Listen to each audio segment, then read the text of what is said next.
Hi guys, welcome back to our channel. நம்ம சேனலுக்கு ஏதாச்சும் புதுசாக பார்த்துட்டு இருந்தீங்கன்னா மறக்காமல் சப்ஸ்கிரைப் பண்ணி பக்கத்தில் இருக்கிற பெல் ஐக்கானை கிளிக் பண்ணிக்கோங்க. சரி கைஸ், இன்னைக்கு என்ன டாபிக் பற்றி பார்க்க போகிறோம்னா, நம்ம எல்லாத்தோட ஃபேவரட்டோட நம்ம ரொம்பவே இன்ட்ரெஸ்டிங்காக நம்மளுக்கு கடல்னு நம்ம எடுத்துக்கிட்டோம்னாலே நம்மளுக்கு நிறைய பேருக்கு ஃபஸ்ட்டு நான் ஒரு விஷயம் வந்து கடற்கொள்ளையர்கள், அதாவது பைரேட்ஸை பற்றி தாங்க இந்த வீடியோவில் பார்க்க போகிறோம். பைரேட்ஸை பற்றி ஒரு சில அமேசிங் ஃபேக்ட்ஸ் தாங்க இந்த வீடியோவில் பார்க்குறோம். சரி கேஸ், வாங்க ஒன்று ஒன்றா பார்ப்போம். ஃபஸ்ட்டு பைரேட்ஸ் வந்து அவங்கவுங்களுக்குன்னு செப்பரேட்டாகவே ஒரு கோடை தான் மெயின்டைன் பண்ணுவாங்க. கோடுனா இப்போ எப்படின்னா, அவங்களே வந்து பைரேட்ஸே அவங்களுக்கே தனித்தனியாக செட் ஆஃப் ரூல்ஸ்லாம் வந்து க்ரியேட் பண்ணி அதை பொறுத்து தான் அவங்க வந்து ஒவ்வொரு அடுத்தடுத்த செயலையெல்லாம் செய்வாங்க. கிட்டத்தட்ட இது பைரேட்ஸ் டிசிப்ளின்னு கூட நம்ம சொல்லலாம்.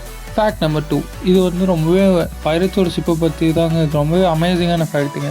இப்போ பைரேட்ஸோட ஷிப்பை எடுத்துக்கிட்டோம்னா, அந்த க்ரூ மெம்பர்ஸ் எந்த பர்சனுக்கு மேஜராக ஓட் பண்ணுறாங்களோ அவங்க தான் கேப்டனாக இருக்க முடியும். இதுக்காக பயங்கரமாக போட்டி நடக்குங்க. ஃபேக்ட் நம்பர் 3, நம்ம பைரேட்ஸ்லாம் வந்து அவங்க எனிமையை பிடிச்சிட்டாங்கன்னா என்ன பண்ணுவாங்கன்னு நினைக்கிறீங்க? தண்ணிக்குள்ளே தூக்கி போடுற மாதிரி தான் நம்ம நிறையா இதை பார்த்துருப்போம். இன்னொன்று ஒரு ஃபேமஸான ஒரு பனிஷ்மெண்ட் இருக்காமங்க, அதாவது நம்ம பிளாங்க் பொசிஷன் தெரியும் இல்லைங்க, பிளாங்க் பொசிஷன்லேயே வந்து நடக்க வைப்பாங்களாமா. ஃபேக்ட் நம்பர் 4, இப்போல்லாம் நம்மளுக்கு ஏதாச்சும் வந்து நம்ம வேலை செய்யும்போது நம்மளுக்கு அடிபட்டுடுச்சுன்னா நம்ம வேலை செய்கிற கம்பெனியில் நம்மளுக்கு காம்பன்சேஷன் அமௌண்ட் நம்ம வேணும்னு தருது மாதிரி நம்ம பைரேட்ஸ்லேயும் அந்த மாதிரி ஒரு எத்திக்ஸ் இருந்துருக்குங்க. பைரேட்ஸில் இப்போ எப்படின்னா, அவங்க ஒரு ட்ரெஷரை கண்டுபிடிச்சிட்டாங்கன்னா அதில் யாருக்கு ரொம்ப அந்த ட்ரெஷர் கண்டுபிடிக்கும் போது ரொம்ப அடிபட்டுச்சோ அவங்களுக்கு தான் வந்து லார்ஜஸ்ட் ஷேர் வந்து கிடைக்கும். ஃபேக்ட் நம்பர் 5, பைரேட்ஸ்னாலே மென்னாக தாங்க இருப்பாங்கன்னு நீங்கள் நினச்சிட்ருக்கீங்க. பட் அது வந்து ரொம்பவே தவறு. மோஸ்ட் ஆஃப் த பைரேட்ஸ் வந்து விமனாக தாங்க இருந்திருக்காங்க.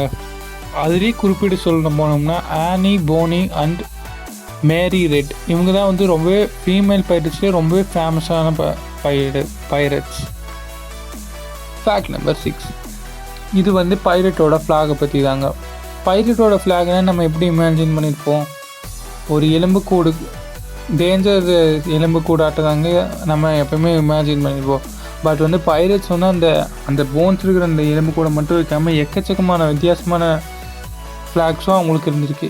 நம்ம மேஜராக இதை பார்த்தோன்னா நம்ம இதுதான் எல்லா பைரேட்ஸும் வச்சுருப்போம்னு நினச்சிருப்போம். பட் ஒவ்வொரு பைரேட்டும் ஒவ்வொன்று வச்சுருப்பாங்க. ஃபேக்ட் நம்பர் 7, நம்ம பைரேட்ஸ்லாம் வந்து அவங்க ட்ரெஷரை கண்டுபிடிச்சிட்டாங்க. அதுக்கப்புறம் பைரேட்ஸ்லாம் அந்த ட்ரெஷரை வந்து எரிச்சிருவாங்கன்னு ஒரு மித் இருந்துச்சு. பட் உண்மையாலே வந்து பைரேட்ஸ் என்ன பண்ணுவாங்கன்னா, அவங்க ட்ரெஷரை வந்து வேறு ஏதாச்சும் பைரேட் கூட வந்து எக்ஸ்சேஞ்ச் பண்ணிப்பாங்க, இல்லைனா வந்து அது செலவு பண்ணுவாங்க. அதான் வந்து யூஸ்ஃபுல்லாக பண்ணுவாங்க. இந்த மாதிரி எரிக்கிறதுங்கிறதுலாம் வந்து காமிக்ஸ்லேருந்து உருவாக்கப்பட்ட ஒரு கற்பனை கதை. ஃபேக்ட் நம்பர் 8, பைரேட்ஸ்னாலே நம்ம கடல் கொள்ளையறாங்க, அதாவது கொள்ளையர்கள்னாலே அது வந்து ஒரு இல்லீகல் வேலை தான். பட் இவங்க வந்து சம்டைம்ஸ் வந்து கவர்மெண்ட்டுக்கும் work பண்ணியிருக்காங்கிறாங்க.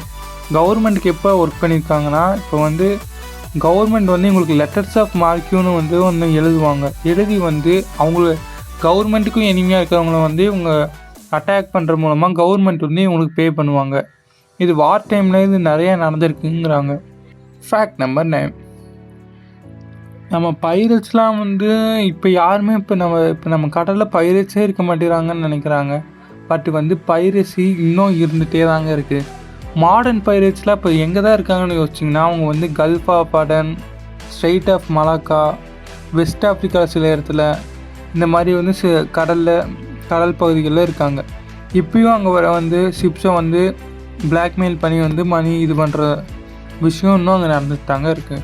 Fact number 10, pirates crew எடுத்து பார்த்தோம்னா அவங்க இதில் வந்து இந்த மாதிரி எந்த ஒரு ரிலீஜனும் இருக்காது, நேஷ்னாலிட்டி இருக்காது, எல்லாத்தையுமே அவங்க வந்து சமமாக தாங்க பார்ப்பாங்க. நீங்கள் வந்து ஒரு தப்பு பிரிசனராக இருந்தாலும் சரி, இல்லை வந்து அடிமைப்பட்ட மக்களாக இருந்தாலும் சரி, எதாக இருந்தாலும் பைரேட்ஸ் வந்து ஈக்குவலாக தாங்க ட்ரீட் பண்ணுவாங்க. ஃபேக்ட் நம்பர் 11, பைரேட்ஸ் வந்து அவங்க போகிற ஷிப்புக்கே வந்து ஸ்பெசிஃபிக்காக வந்து அவங்க நேம் வைப்பாங்க.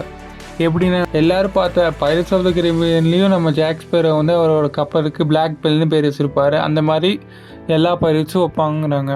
ஃபேக்ட் நம்பர் 12, பைரேட்ஸ்லாம் வந்து அவங்க காதில் வந்து ஒரு தங்கம் இதை வந்து அணிஞ்சிருப்பாங்க, தங்கத்தோடு.